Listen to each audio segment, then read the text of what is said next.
Hi everyone, in this video, we show you how to use Perplexity AI. So first of all, what you need to do is open up the Perplexity site. Once you get into your site, you need to create your account on it.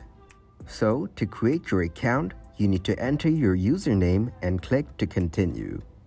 If you want to use the Pro plan from here or skip this page, then tap to finish the process and now you can use your Perplexity account.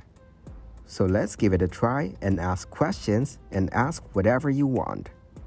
You will get the detailed answer for it. Let's ask something else like what is Perplexity AI?